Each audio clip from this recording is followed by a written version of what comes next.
It's the month of Teves, and like we've done the past 2 months, we brought on the legend himself, the incomparable genius, my dear brother-in-law, Rabbi Shmuly Botnick, to help us sort out the deeper meanings of this month, the mysteries, the secrets, the ideas behind the month of Teves.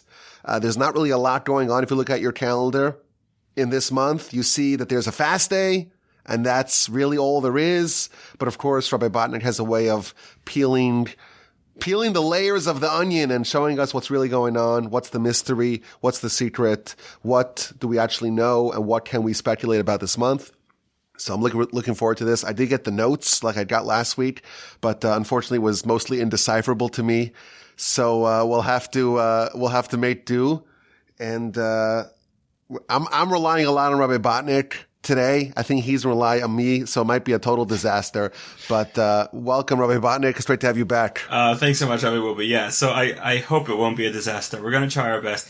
I will say I'm a little biased about the month of Teves, and that's because my birthday falls out smack in the middle of the month of Teves. So That's right. That's right. Happy birthday. Well, Rabbi Botnick was born, I believe, on January 1st, a couple of strokes after midnight.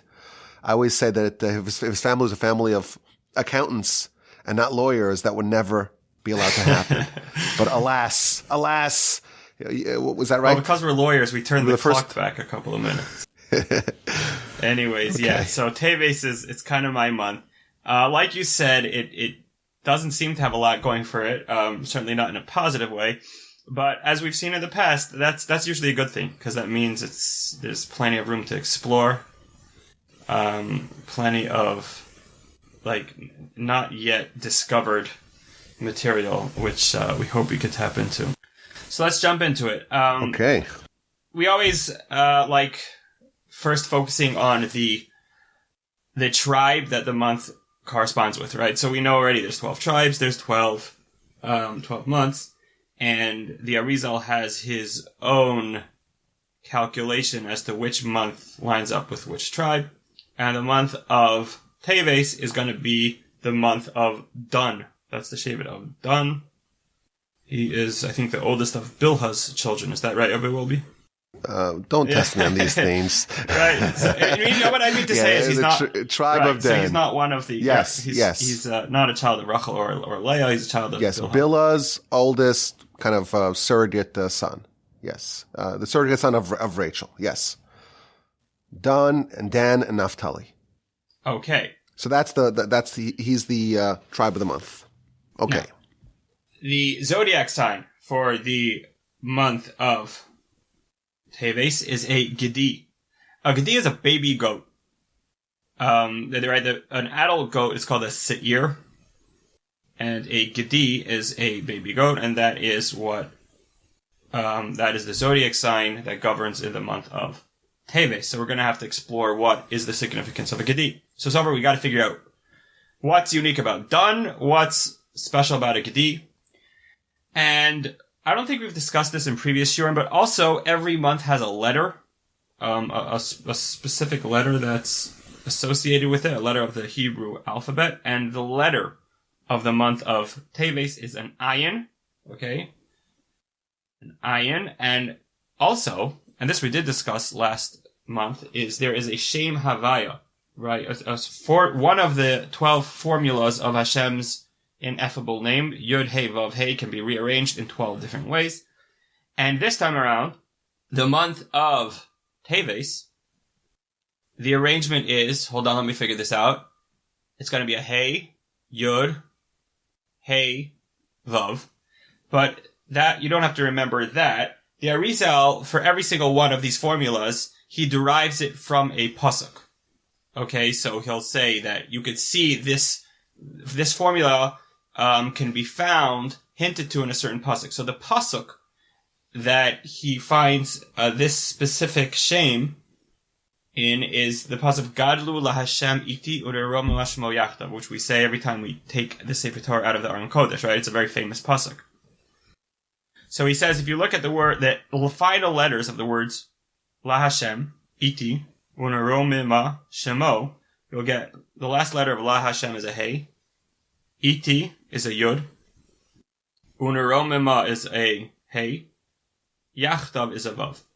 Okay, so we're finding Teves being hinted to in the pasuk Gadlu LaHashem iti uneromima shmo yachtav. Which, Rabbi Wolbe, do you want to give a translation? Yeah, Gadlu means to make God great. Make God great with me, and let's lift him up together, right?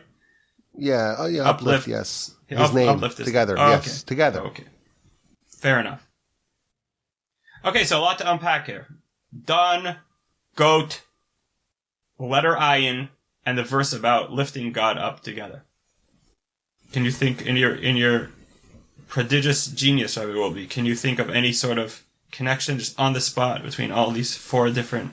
Not really. It seems like a mystery. The letter ayin, I know that you have a thing. You have an affinity for that letter. We've heard that in the past. Very good. You remember that. Yeah. The letter ayin. Okay, that's the letter that corresponds to number 70. I remember we talked a lot about the letter ayin and the letter aleph and Aaron and the swapping and the garments. Very good. And that's all that a mystery. Year ago. So right. I know that the goat, the baby goat, tribe of Dan. And this verse of making God glorious together, it's a total mystery. Right. It's a total mystery. So, what do we have over here? We're going to debunk this together. All right, so what happens in the month of Teves? You mentioned earlier that it's not all that much, and even what does happen seems to be pretty negative. That's right. So primarily there's this fast day coming up. Okay, what is that? It's going to be in very soon, right? On Tuesday. So today's Friday. This coming Tuesday, we're going to be fasting. It's one of my favorite fasts because it's really short. How the Shkia here is like 5:20, so it's basically skipping breakfast and lunch, which I do pretty often anyways. But it is a fast day, and it's a serious fast day. It's kind of biblical. I mean, it's not biblical because it's not explicitly in the Torah, but the occurrence that it's commemorating is found in Malachim, right? It's found in the prophets. And what that is that the Babylonians surrounded the walls of Yerushalayim on that day, on the 10th day of Teves, is when they lay siege on Yerushalayim. It was a year and change later that they broke down the walls of Yerushalayim, right? And that we fast as well. That's called Shiva Asar B'Tammuz. And then it's 3 weeks later that they set fire to the Beis HaMikdash, right? I think I got that right. Yeah, so we have different stages of the destruction of Jerusalem, destruction of the temple, and the 10th of Teves corresponds to the siege, the encirclement of the walls of Jerusalem. They lay siege to it, and then they break through the siege, they breach the walls, and then they destroy the temple. And those successive stages, so to speak, of the destruction of the First Commonwealth of Jerusalem and the temple are each marked by fast days. That's right. Okay, so that's a Sabbath days, but we are taught that's not the only bad thing that happened in Teves. Leading up to the 10th day of Teves, the 2 days prior to that, the 8th day and the 9th day also have their own unfortunate occurrences. I hope I get this one right. So on the 8th day of Teves, we are taught a rather strange thing happened. The King Talmai, who was, I think, a successor of Alexander the Great. Rabbi Wolbe is going to help me out here. He was one of the successors. That's right. Yes. There was a couple, like 3 of them.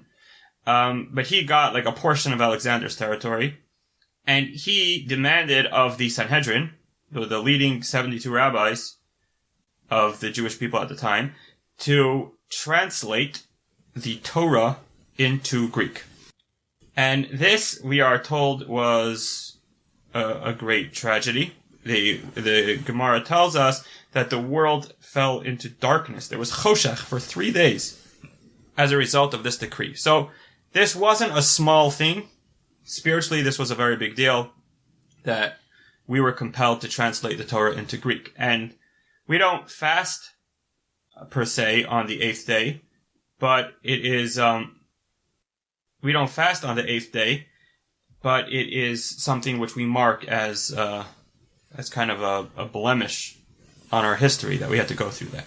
Now, an obvious question, which has been asked by many, is what is wrong? I mean, there is a very successful company called ArtScroll that does this for a living, right? They translate the Torah not only into English, into French, Spanish, maybe some Russian, right? What exactly is the problem with what happened there? and I hope to come to some sort of understanding of that as well. Okay, that's on the 8th day. On the 9th day, I didn't see this brought down other than the Mishnah Berurah, so I'm sure there's earlier sources for this, that Ezra passes away. Ezra HaSofer, who played a significant role in our history. This was following the destruction of the first temple. He was the one who led the exodus back to Eretz Yisrael for the rebuilding, or for the building of the second temple. So that's Ezra. So he passes away on the 9th day, and we are taught that that is also obviously a very sad episode. And again, we don't fast, but these three things kind of, one follows the other. There's this translation of the Torah into Greek, Ezra's passing, and then the siege that they lay around Yerushalayim on the 10th day. And you have to ask yourself, they sound really random. These three things, the only common denominators, they're all sad and unfortunate, but like, what in the world is the connection between siege, Greek, and Ezra? Alright, so we have to find common threads between a lot of things right now. There's the goat, the letter ayin, the tribe of Dan, the verse, the siege, the translation, and Ezra. Sounds like fun? And if I'm not mistaken, these other days, so day 8, that is the day that they translated the Torah, the Septuagint, the translation of the 70, and day 9, which is the death of Ezra, they're also fast days. Is that right? So, they're just fast days that only individuals. We don't observe. So I think they're technical and fast the days. Shulchan Aruch brings down all all these like random fast days that we don't observe. I guess he's not saying you have to observe them, just saying like these are days that if you're in the mood of fasting, like choose these ones or something. But I think that's on the list. 8 and 9, or maybe one of those two for sure, is on the list. I believe both of them. 8, 9, and 8, then of course 10, which everyone fasts. Yeah, so go for it. It will be. I challenge you to fast 8, 9, and 10. You could be a Muslim for a couple of days. Ramadan. Yeah. Well, it comes right after January. This year it comes after January, so everyone wants to, fulfill their New Year's resolution. So maybe fast a couple of days, lose a couple of pounds. All right. Anyhow, okay. So let's explore first the most prominent of these three occurrences, and that will be the siege that was laid around Yerushalayim by the Babylonians. So the Babylonians are the first of 4 exiles, right? So there's 4 different galuyos. There's the Galus Bavel. There's the Galus Paras Umadai. That's what happens with the Purim story. That's Achashverosh. Galus Yavan, which we just spoke a lot about. That was Chanukah time. And then the Galus that we're currently in, which is Galus Edom. Yes, and Galus, we'll just translate that as exile, right? We're talking about these are the 4 exiles of the Jewish people. Is that right? How you would translate it? Yeah, 4 exiles of Jewish people, yeah. So this was the very first step of Galus Babel. So just to give this like something of a deeper perspective, the Babylonian army surrounding Yerushalayim means, what it really means is the very first step of the very first Galus has just happened. Okay, so right away there you start seeing that there's kind of more to this than what meets the eye. There's something very significant happening in our history. Now, we are taught that the 4 exiles correspond to 4 averos. Okay, so there's the 3 capital crimes. The 3 capital crimes are... Well, we take it away. No, the 3 cardinal sins. A lot of capital crimes. Okay, cardinal sins. All right, that's a better word. There's 3 sins that you have to be willing to die and not transgress. The 3 general categories of transgressions. And those are murder, of course. Mm-hmm. Someone says, murder someone or I kill you, you have to bite the bullet. Idolatry, and the whole suite of sexual crimes. That's right. So, what we're taught is that the first 3 exiles correspond to those 3. So, Bavel is Avodah Zarah, idolatry. Paras Umadai is sexual immorality. So, people don't even realize this. This kind of goes unmentioned in the Purim story, but sexual immorality actually plays a very big role. The party, the Achashverosh's party, one of the big problems with it was there was a lot of immorality going on. It wasn't just the food; it was the company. So Paras Umadai is very much associated with that. Yavan is Shvichas Damim. Okay, it's murder. So those are the three, that's the lineup. And then goes Edom, very interestingly, with one we're currently in, the Sfarim tell us, Sfas Emes says this, is Lashon Hara, which the Gemara tells us that Lashon Hara is as bad as all three combined. Right? Lashon Medaberes Gedolos, the Lashon is just as bad as all three combined, which is why our Golus is the longest and it's the most bitter. The point is that Golus Bavel, is associated with Avodah Zarah. So, it's this Golus, this exile that's about to begin on Asar B'Teves, that's when they start knocking on the door. It's also very much connected with Avodah Zarah, because this is the beginnings of the Bavel Golus, the Avodah Zarah Golus. Now, right away, I'm starting to see a connection, at least to one thing. Dun. We said this is the Shevet of Dun. Dun has a very unhappy history with Avodah Zarah. Right? The earliest mention of this, I think you'll find in Parshas Lech Lecha, where it says Avram Avinu, this was in the war with the 4 kings and the 5 kings. At some point it says Vayirdof ad Dun. He ran all the way to Dun. Obviously Dun wasn't born yet, but still that portion of Eretz was called Dun because eventually, later on in history, Dun would, that would fall to Dun. And it says that he stopped running. And Rashi says, why did he stop running?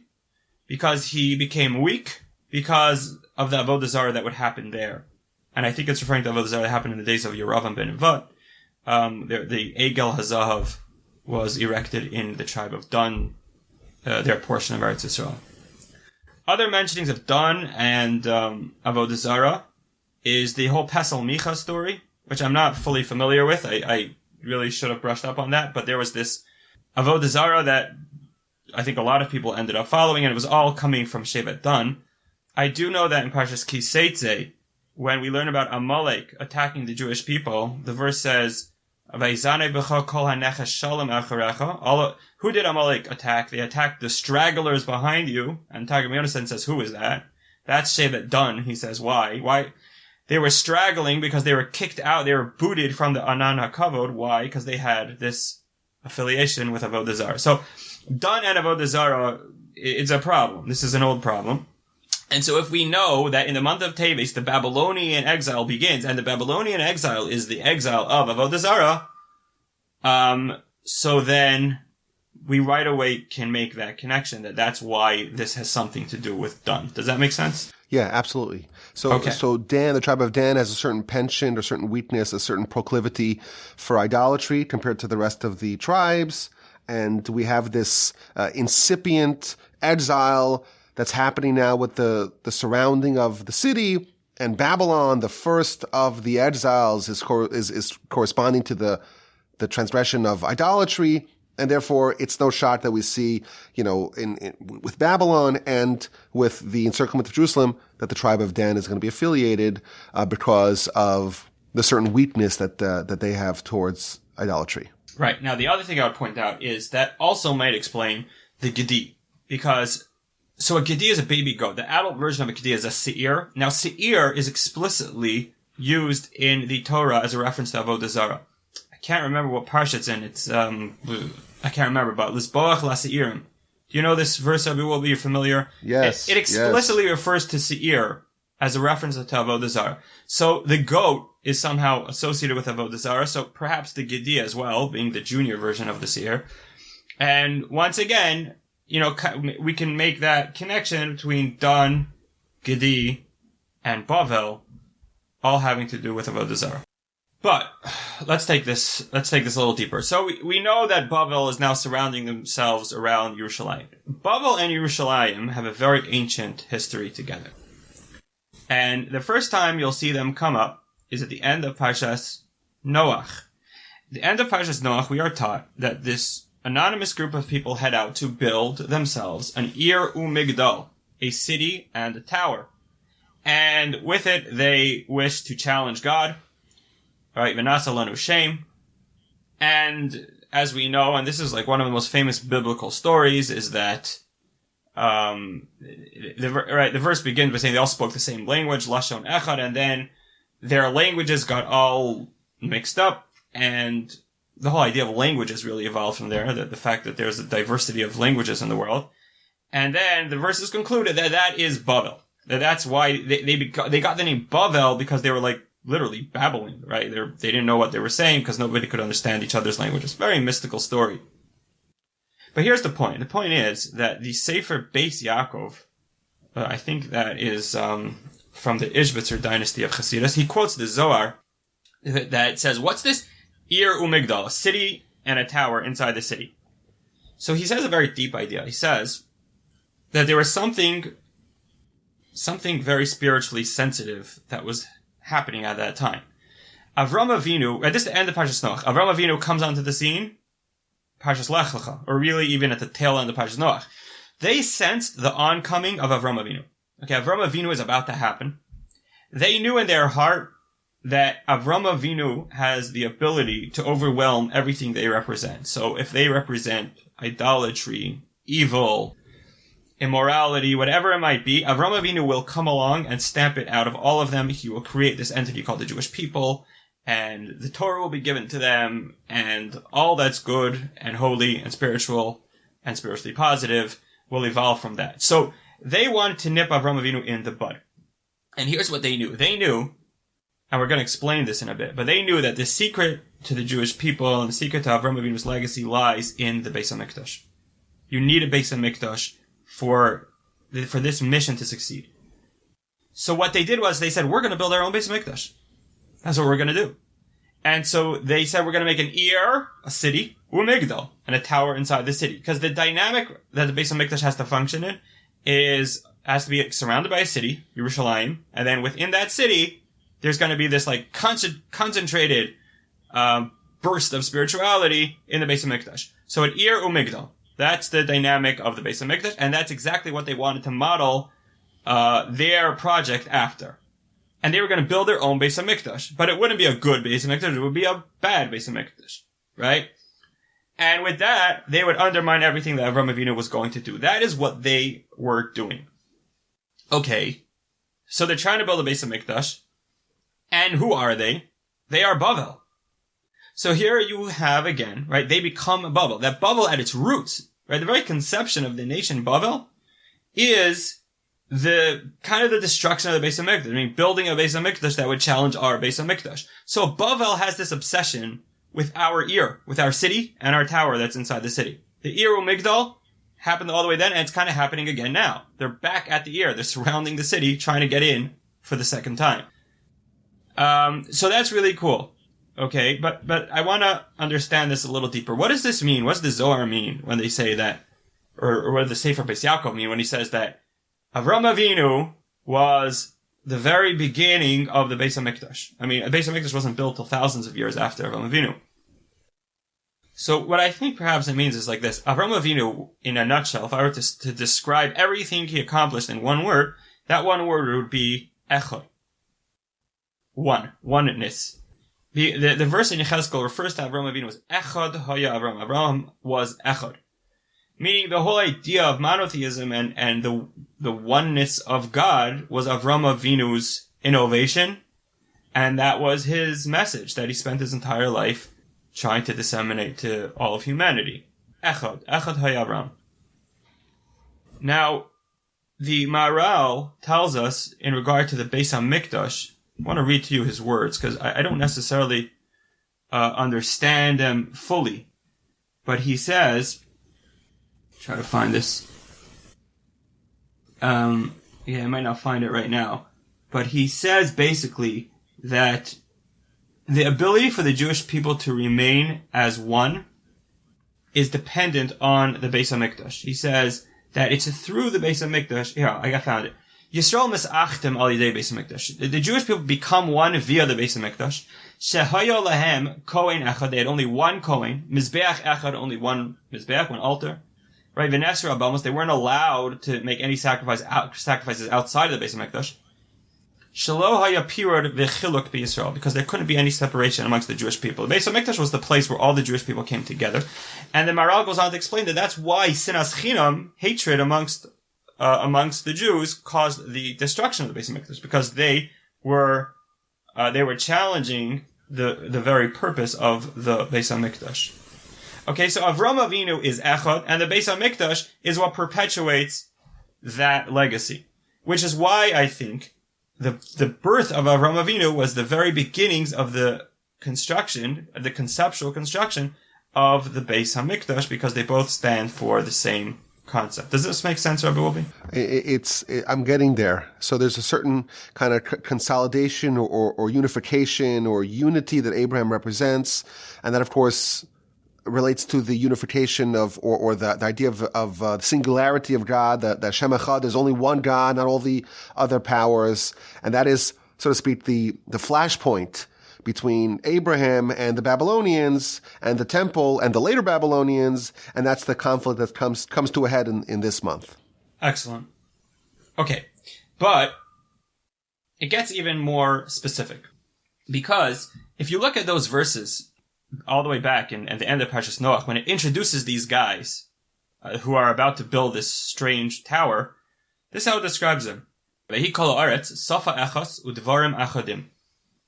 And all of the land, all the people, spoke one language and words of one, very hard to translate, udvarim achadim, words of oneness.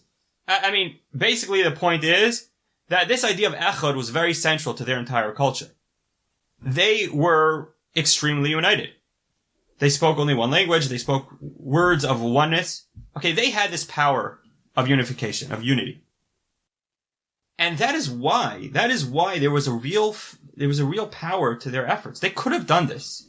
That's what I think. Meaning, they were about to build a Beis Hamikdash. Like, imagine if a group of random people from a random nation say, we're going to build a Beis Hamikdash. Would God go out of his way to say, oh no, I gotta mess this up because they have the power to destroy everything that's good and holy? Or would God say, do your thing, man. Like, I don't care. So, right? But he's not doing it. He's taking this very seriously. Hashem took this very seriously. And I think the reason is because, again, the Beis Hamikdash represents, its power is unity.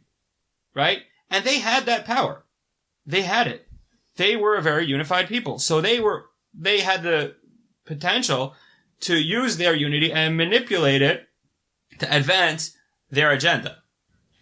So that's why, what did God do? What God did was a tit-for-tat response. He came along and said, okay, I'm going to destroy your unity. And what he did was, he took their language away from them, and he made multiple languages, and they no longer could communicate with each other, and they were no longer unified. So their entire threat is now gone.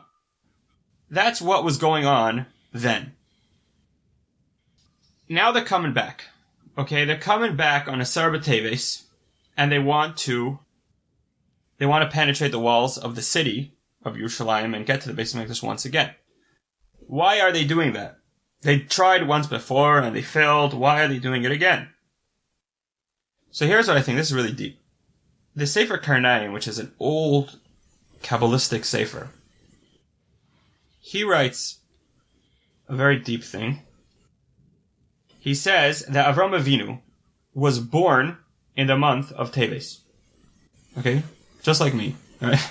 He was born in the month of Teves. And he said, there's a Pirish on the Sefer Karnaim, written by Reb Shamshon Ashtrapoli, also a very ancient, old Mekubal, who lived in the 17th century. And he writes that this is hinted to in the words Tikaver B'Seva Tova. Okay, I messed up. He does not say Avram Avinu was born in Teves. He says Avram Avinu died in Teves. He passed away in Teves. Says the Vedan Yadin that this is hinted to in the words Tikaver B'Seva Tova. So Hashem tells Avram, you will be buried in, Rabbi Wolbe, how would you translate Seva Tova? Like, good, in a good old age. At a ripe old age. A good old age, right? Ripe, good old age, yeah. Yeah, so you'll be buried there. So the words Tikaver B'Seva Tova, the Rashi Tevos are Taf, Beis, and then, Taf, Beis, and then Tes, which backwards read Teves. Okay? So Avram Avinu is being told you're gonna die in Teves. So he dies in Teves. Okay. Now, so much they say. I want to add on to that we know a principle that we always assume, unless we know otherwise, that a tzaddik, certainly a biblical tzaddik, dies on the day he's born. We learned this from Moshe Rabbeinu, right? Moshe Rabbeinu says, Hayom molu yamai ushnosai, today my days and my years are complete. The Gemara at Sota, page 13b, tells us that what that means is that I will be dying on the day I was born. I was born on Zayin Adar, I'm going to die in Zayin Adar. So I'm going to take the liberty to assume that if Avram Avinu died in Teves, he was also born in Teves. Okay, which means philosophically that in the month of Teves, this dark, dreary, boring month, is the birth of the patriarch of our people. Think about that, right? There's this very powerful energy in the month of Teves that terrified the Babylonians just like it did back in the day. Back in the day, the Babylonians, or they weren't even called Babylonians yet, they said, oh my gosh, Avraham Avinu is going to be born, we better stop this thing, we better build a Beis HaMikdash to destroy the Beis HaMikdash that he's going to build. And here they're back again in the month of Teves saying this power of Avraham Avinu is having a rebirth. We better stop this thing. So that is what I think is going on a deeper level of Asar B'Teves and the Babylonians coming back to surround Yerushalayim.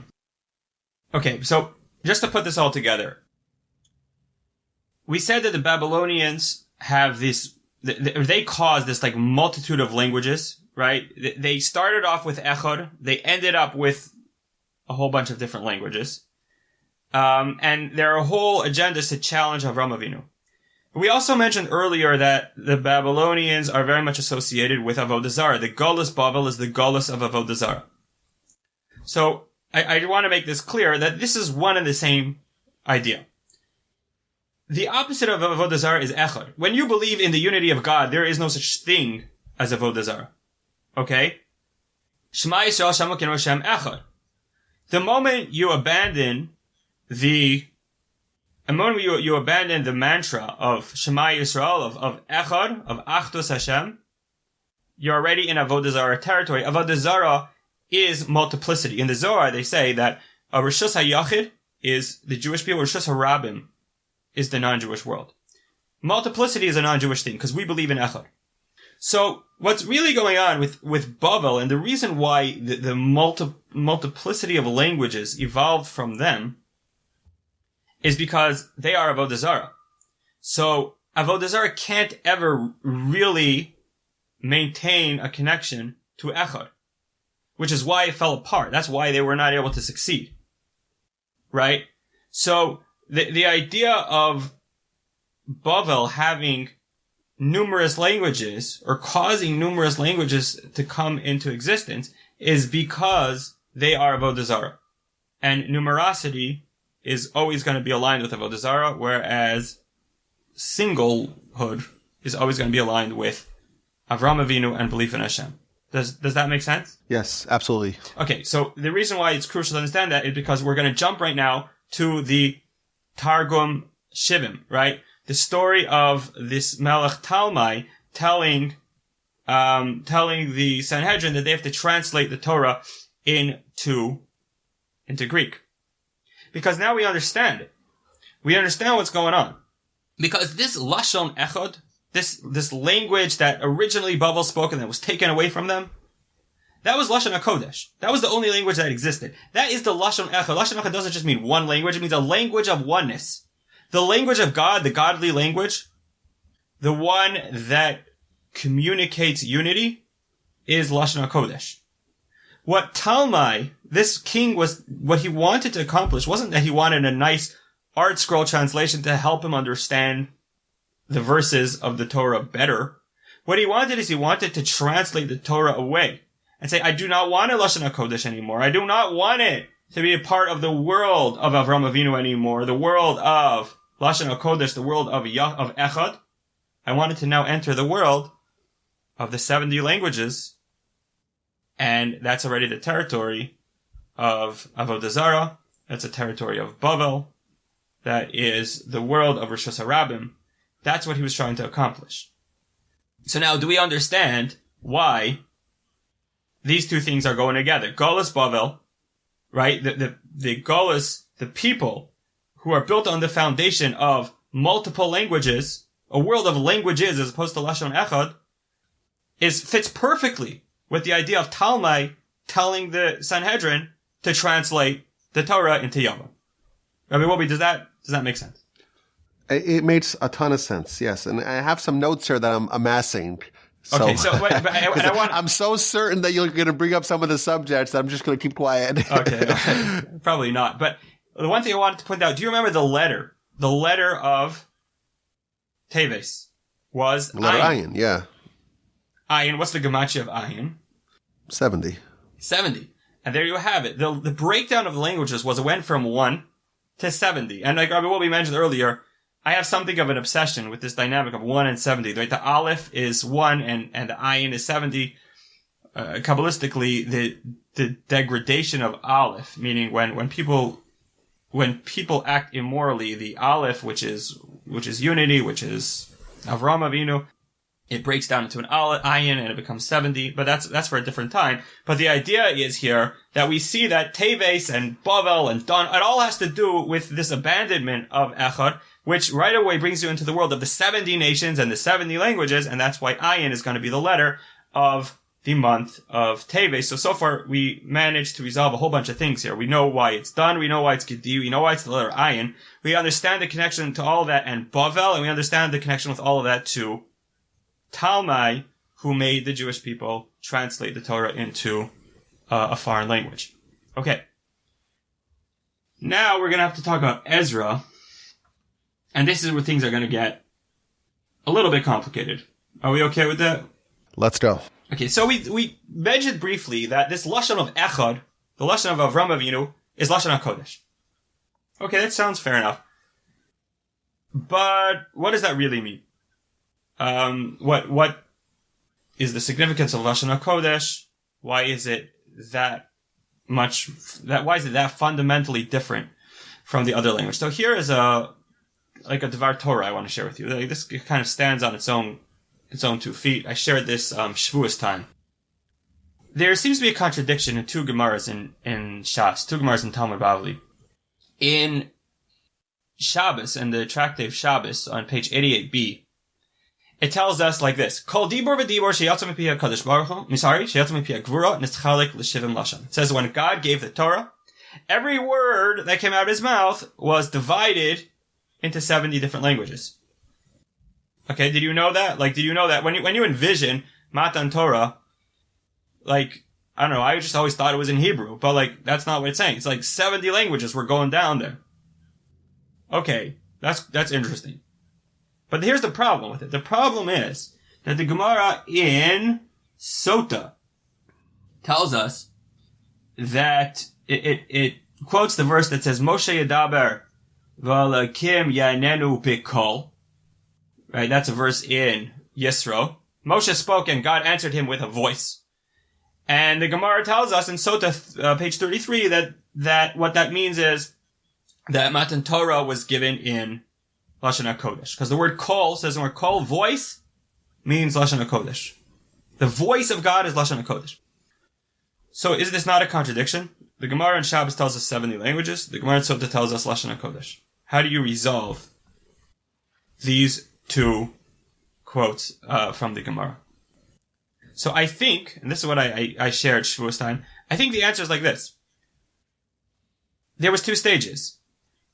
There was an initial stage of call, of voice. I mean, your voice preempts your words, right? It's if you just make a sound, that's not being enunciated. That's not right. So those aren't words. It's just a voice. Then along comes your tongue or whatever it is. It turns that voice into words. So the initial stage in speaking is going to be a call, a voice, and that is considered to be Lashon HaKodesh. Why? Because it's internal. Your voice is internal. It's before it was articulated and expressed outward. The internal voice of God is Lashon HaKodesh. Lashon HaKodesh is a true expression of divinity, which is why it's referred to as a call, a voice. Because it's one with God. It is, when God expresses himself, Lashon HaKodesh manages to encapsulate precisely what he's trying to say.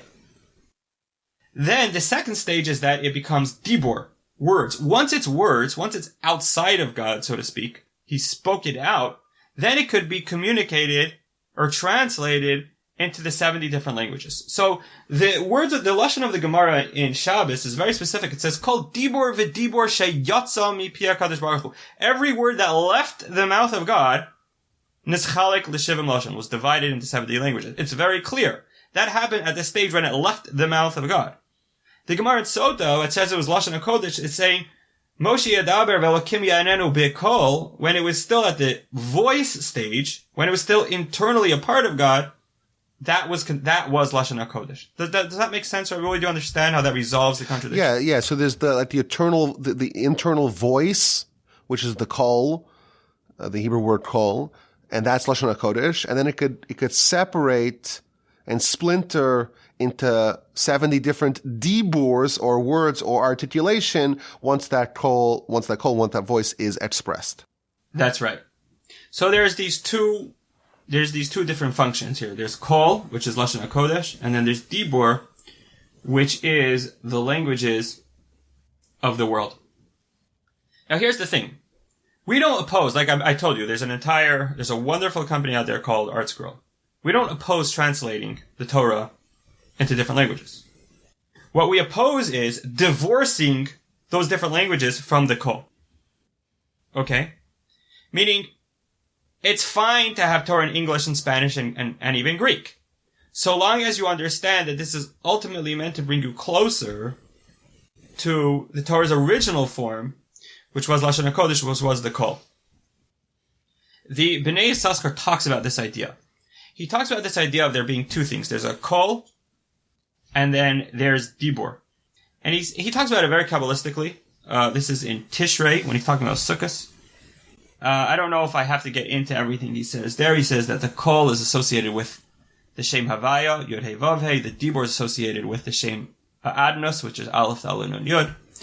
He says when you bring them together, it brings happiness to your life. This is all very Kabbalistic stuff. But he does throw in there that it says, by Har Sinai, Kol Dvarim Atem Shomim. You are hearing the Kol Dvarim.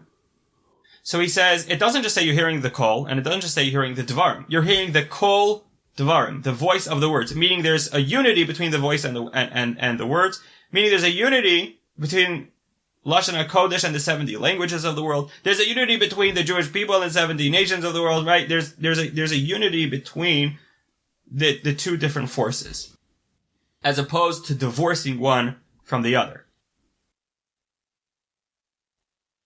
So I have another Dvar Torah, which I wrote in a separate piece, which says that Moshe Rabbeinu and Aaron HaKohen represent these two different functions. Moshe Rabbeinu said, when God asked Moshe Rabbeinu to go and free the Jewish people from Egypt, you know what he said? What did he say? He didn't want to do it. What was his word? Lo ish devar malchi. I am not a man of words. I am not a man of words. I don't speak words. What does that mean? He doesn't speak words. So in school, when we were kids, we used to learn like his aral sefasayim. He had a speech impediment, which, that is what the verses seem to say, but obviously it's much, much, much, much deeper than that. So I'll tell you what I wrote, and maybe I totally missed the boat here, but there's the Sefer Imrei Noam. He says that the words Omar Moshe, and Moshe spoke. Omar Moshe, Moshe speaks. He says that is gematria, the word shofar. When Moshe speaks, it's a shofar. It's a call. It's not words, it's a call. Meaning Moshe Rabbeinu was so connected to the internal depth and meaning of the Torah that he wasn't even able, at least he claimed he wasn't even able to articulate it outward and turn it into words. He wasn't able to translate it into words. For him, it was like a shofar. It was just like a call. And that's what he said. I cannot talk. Why? Because Omar Moshe. When Moshe speaks, it's not words. It's a call. Isn't there a chazal that says, don't our sages tell us that there's Shechina medaberis mitoch grono? Right, mitoch grono. Right. Like from within his throat. It's like, I never understood that. Like he's talking from within his throat, but that's what I think it means. Meaning like, it doesn't ever really leave him. Right? It's not like, it doesn't get translated away. He's one with his message, and he's one with God's message. And therefore the dibur has to be outsourced. Oh, but what does God say? God says, alright, you need dibur? Who are we going to call in? We're going to call in Aaron HaKohen. Aaron, the word Aaron is gematria devarim. It's just so fascinating. It's like one of my favorite gematrias. Moshe Rabbeinu says, Lo ish devar manochi. Hashem says, okay, I'll bring on Aaron. What's Aaron gematria? Devarim. It's like, you're lacking devarim? I got the devarim for you. Aaron HaKohen had that ability to communicate Moshe Rabbeinu's message, to take that call and break it down into dibur. That's Moshe and Aaron, and as we know, we really need them to be unified. Kol devarim atam shomim. If Moshe and Aaron were to have a divorce from each other, that would be terrible. Because then what would happen was, the devarim, the multiplicity, would be disunified from its original source. It would be the 70 languages no longer being connected to Lashon HaKodesh. It would be the 70 nations of the world no longer being connected to the Jewish people. It would really be Avodah Zarah, meaning it would be the idea of seeing a world outside that's disconnected from God, that's disconnected from the unity of God. So Aaron and Cohen and Moshe have to go together, and they do. It should be noted that Sefer Devarim, the book of Deuteronomy, starts Elah HaDvarim Asher Dibra Moshe. Excellent. So after Aaron passed, Moshe was able to. Yeah, so it's interesting because the Medrash actually asks that question. They say, how can you say Elah HaDvarim Asher Dibra Moshe? Did Moshe not say Lo Ish Devarim Anochi?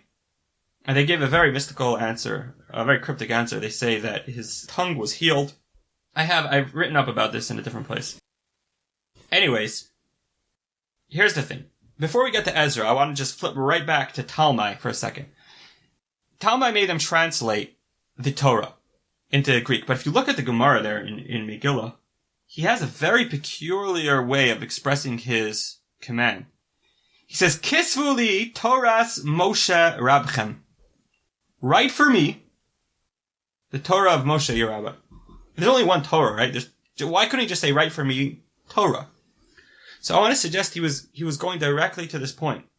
The problem he had with Torah is that it was Moshe's Torah.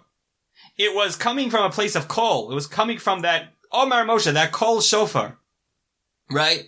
That expresses and personifies unity and oneness. He didn't want that. He wanted you to rob it, steal it away from Moshe Rabbeinu, and write it for me. Let it become my territory. I'm fine with the Torah, so long as it's disconnected from Moshe. Because Moshe is just way too connected to God. Moshe literally only speaks the voice of God. I want a Torah that is already removed, a step up removed from God, right? Kol dibur v'dibur sheyatza mipi HaKadosh Baruch Hu. I want it to be removed from God and be disconnected from the kol that Moshe represents. That's why it says, Kisveli Toras Moshe Rabchem. Okay, but let's move along to Ezra. Ezra's a fascinating individual. Here's how the Torah introduces us, how the Navi introduces us to Ezra. In the 7th parak of Sefer Ezra, it says, you've never seen anything like this. It says, Ezra ben Sharia, ben Azariah, ben Chilkiah, ben Shalom, ben Tzadok, ben Achitov, ben Amaria, ben Azariah, ben Mariavas, it just keeps going and going and going, all the way till ben Aaron HaKohen. I have never seen such a long list of ancestors, being lined up in the Torah. Have you ever seen that? Like, it's sometimes see 1 generation, 2, 3. This is like 10. This is 10 generations. I think it is 10. So what's up with that? Going all the way to Aaron HaKohen. Like, why stop? Just keep going. Go all the way to Adam Rishon, right? So the idea is like this. The Kabbalists tell us that Ezra wasn't just a descendant of Aaron HaKohen.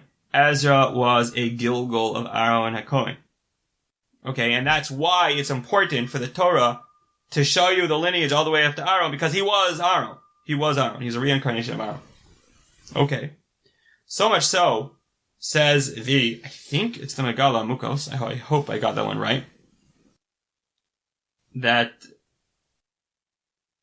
he says, we find Moshe Rabbeinu daven to go to Eretz Yisrael. He says, why did Aaron HaKohen not daven to go to Eretz Yisrael? The decree applied to both of them, that neither of them were allowed entry. He says, Aaron HaKohen had no concern, because he knew he was going to Eretz Yisrael. Not this time around, but the next time around. When he's Ezra, he's going to be Olam Bavel, right? Ezra was Olam Bavel, and he went to Eretz Yisrael, so Aaron HaKohen had no fears. He was going to get there eventually. Whereas Moshe Rabbeinu, we don't find that. Pretty cool stuff. Okay. Ezra is Aaron HaKohen. Remember, Aaron HaKohen is the Devarim aspect here. But there's another thing we find out about Moshe Rabbeinu. About Ezra. And that is that he's super connected to Moshe Rabbeinu.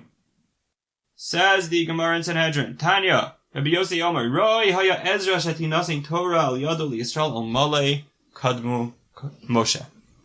Ezra, it says, had the ability to give the Torah. He would have been able to give the Torah had Moshe not preempted him. Ezra was kind of like, he had this Moshe-like quality that he could have given the Torah. Just like Moshe. The Torah refers to the pasuk refers to him after giving that whole rundown and showing how it descends from Aaron HaKohen. That literally the next pasuk says, "Hu Ezra Olam Mibavav Hu Sofer Mahir B'Toras Moshe Asher Nasan Hashem Elokei Israel." He was Sofer Mahir. Rabbi Wilby, I don't know how to translate Sofer Mahir. He was like an extremely a speedy scribe, but it means something more than that. He was super diligent in the Torah of Moshe. Again, stressing the Torah of Moshe.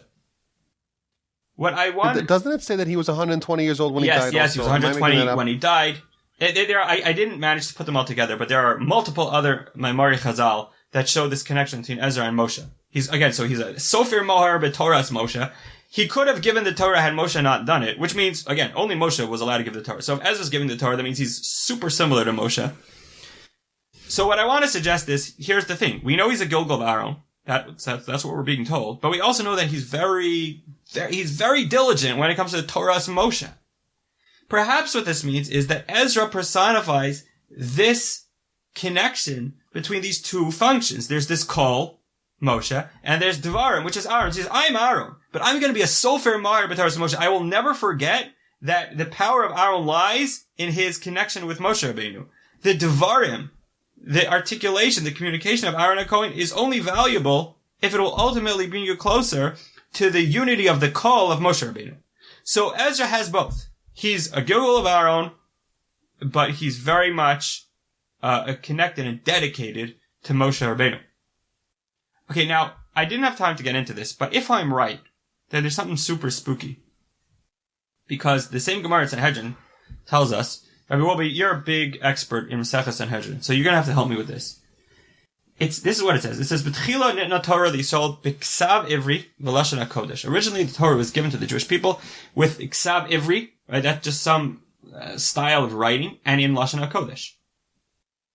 Chazra v'nitnis lahem b'mei Ezra. In the days of Ezra, it was given again.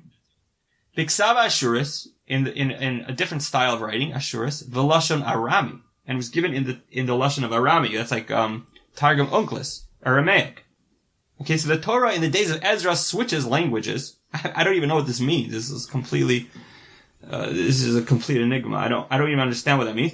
It says the Gemara, Biraru lahem liYisrael. Ezra went ahead and he chose for the Jewish people Ksav Ashuris v'Lashon HaKodesh. He rejected Lashon Arami, and he opted only for Lashon HaKodesh and the Ksav Ashuris.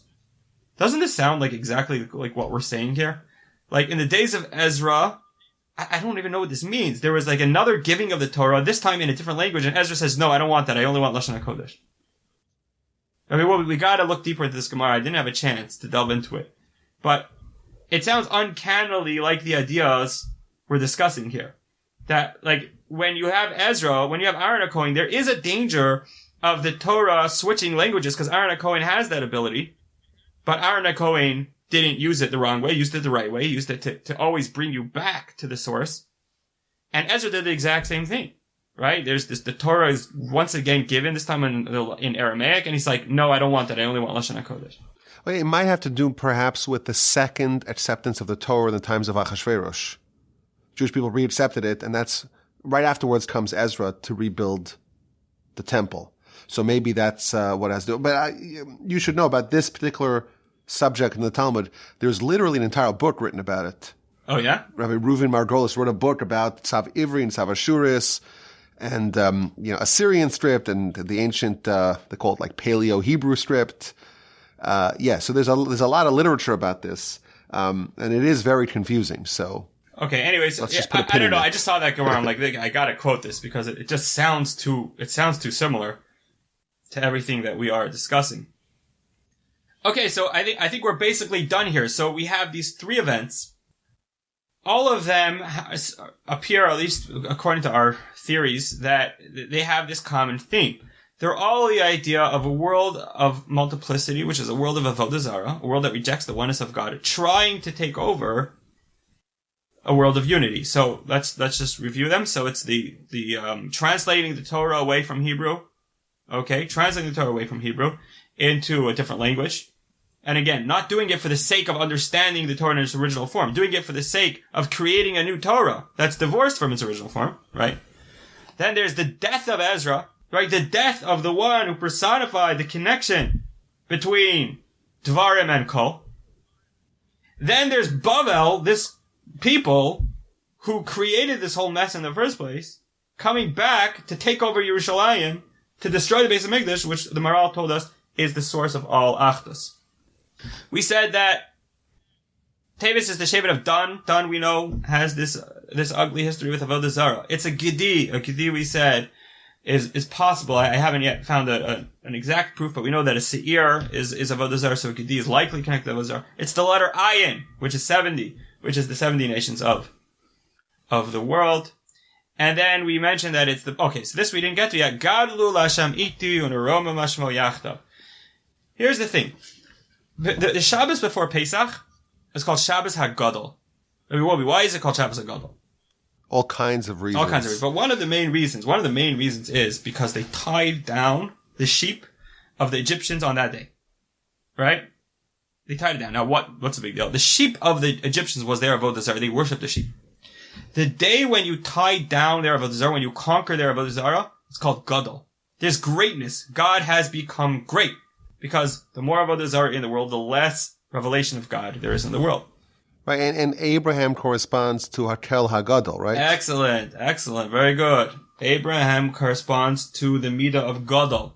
And I think, partially, maybe the reason is, because who is the ultimate destroyer of Avodah Zarah? Who picked up an axe and chopped up the idols of his father's idol shop?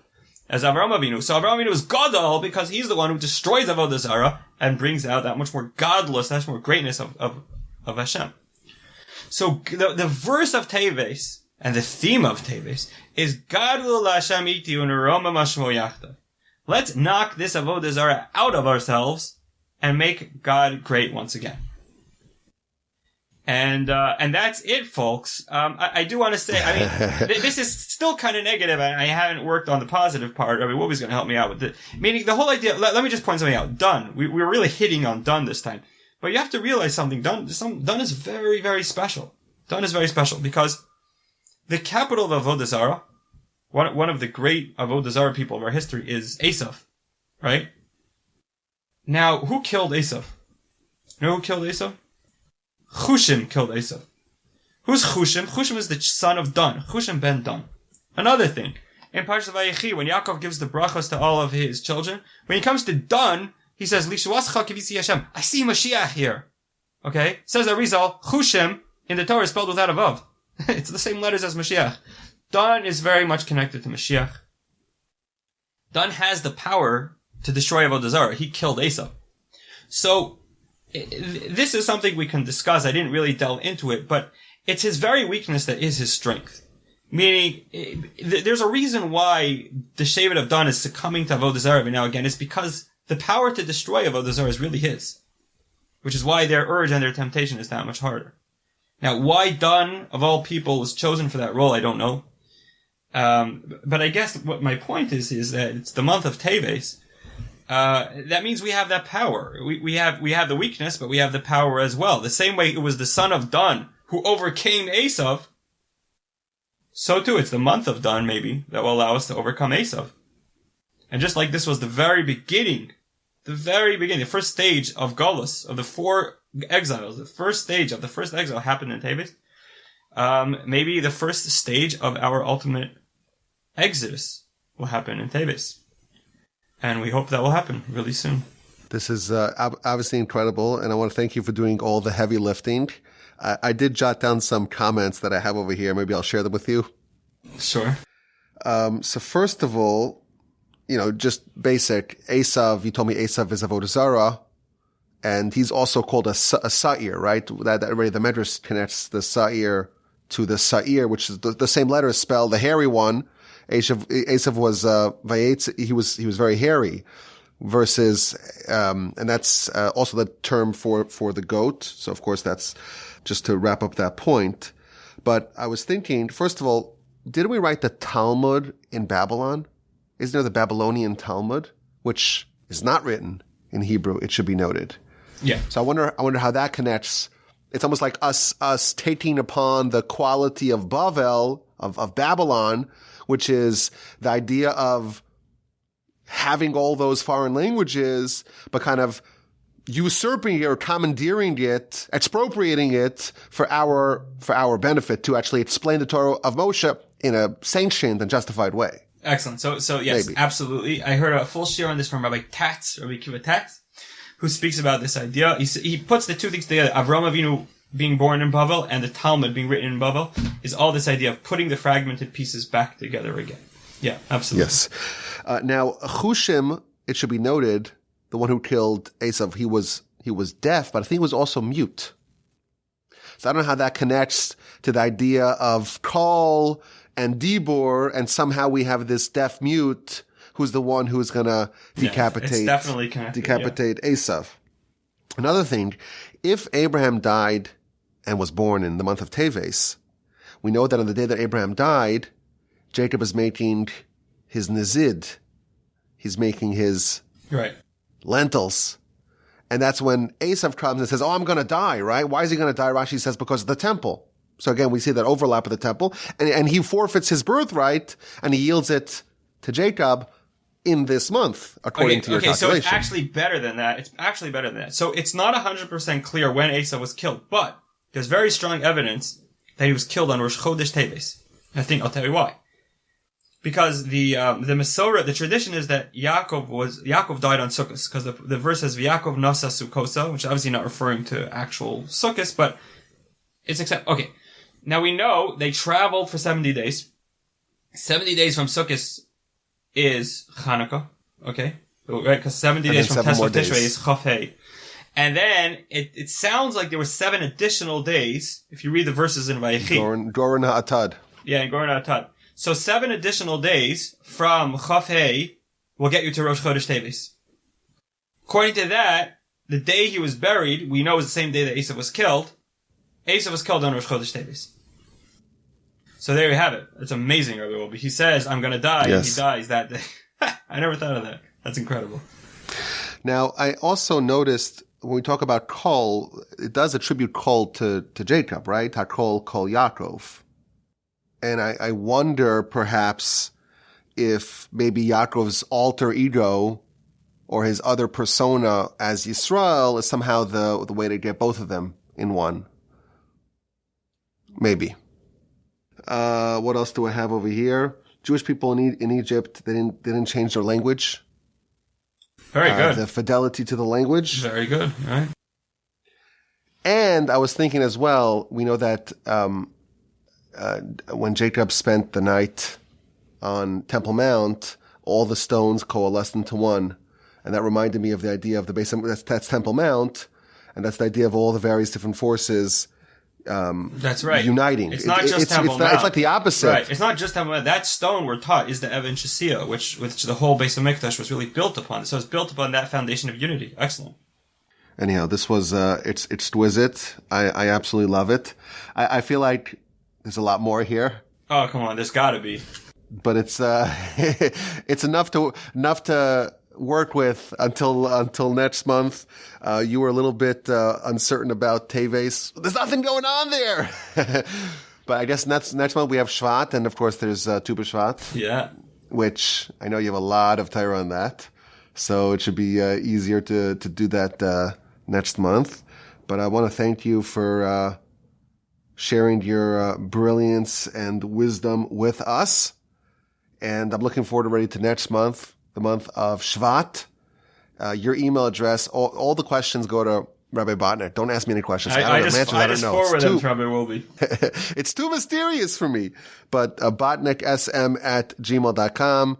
My email address, but don't email about this because it's too mysterious, it's too difficult, it's too advanced, it's just way above me. But thank you so much for joining us. And until next month, I hope y'all have a fantastic month. All right. Thank you so much, Rabbi Wolbe.